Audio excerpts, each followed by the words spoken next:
Welcome back, everybody, to another edition of the Statesman Blitz. I'm Rick Cantu, joined, of course, by Thomas T.J. Jones. We've got a full slate of games this weekend, and all of them are good. Yeah, good. Let's start from the top. Round Rock, Cedar Ridge. Something's got to give. They're both hot right now. Cedar Ridge must go to bed having bad dreams about Dragons because they've never beaten them.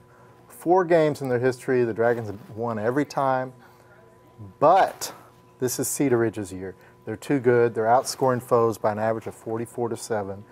Garrett Sharp is throwing for 1,324 yards, 17 touchdowns, and most impressively, 0 interceptions. They're too balanced for Round Rock. Their defense is too good. I think Cedar Ridge wins by double digits. I'm going to go with Cedar Ridge, too, and if you probably noticed this week, Cedar Ridge cracked the top 10 in the AP poll for the first time this year, maybe for the first time ever. First time ever. First time ever at number 10, so congratulations to them. I like them because of their defense. They only give up 7.3 points per game. They just come off a 56-3 win over Stony Point. Stony Point, of course, hasn't had a great season by any stretch. But when you can beat a team like that in your neighborhood by that far, that means you're the real deal. Next game, Thomas, Vandergrift, Vista Ridge. Who do you like?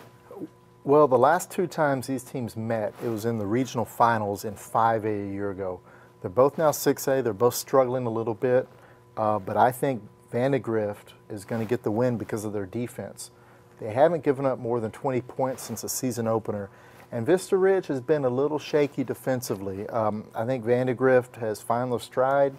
They'll reach 500 if they beat Vista Ridge this week, and I think that's what's going to happen. The interesting thing, Thomas, about Vandergrift, last year they played 14 games. They nearly made it all the way to the state finals with a defense that gave up 29 points a game. This year, they've got a losing record right now. Their defense has only given up 13 points per game. So if the Vandergrift offense ever catches up to the defense, they could be a worthy playoff contender come that time. 2 great teams here, at least one on overall, one on offense. Georgetown, Cedar Park. Undefeated Cedar Park, still number 1 in Class 5A.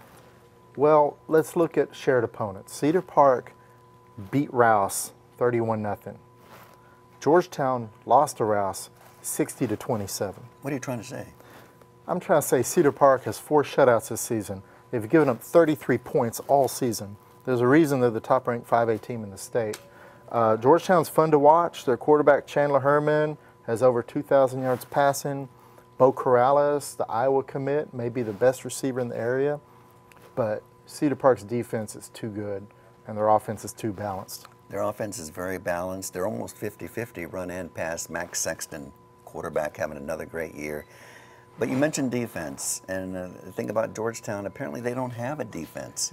To give up 60 points like they did on their last football game to Rouse, that's unacceptable.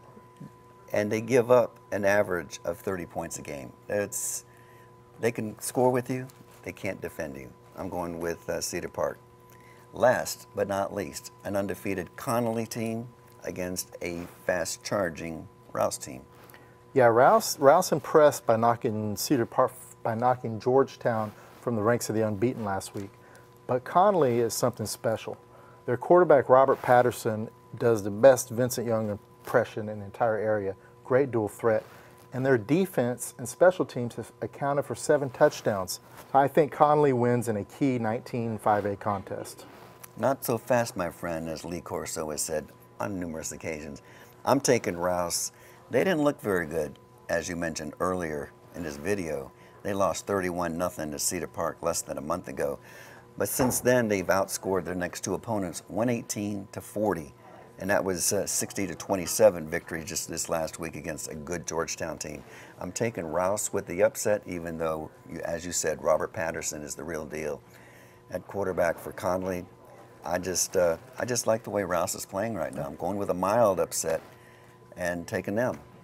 Well, that's going to wrap this up for our preview of games for, what is this, Week 8? Week 8 already? Wow. I think it's Week 8. There's some 7-0 teams out there. And we thank you again for joining us on Statesman.com with the High School Blitz. And until next time, we hope your team wins.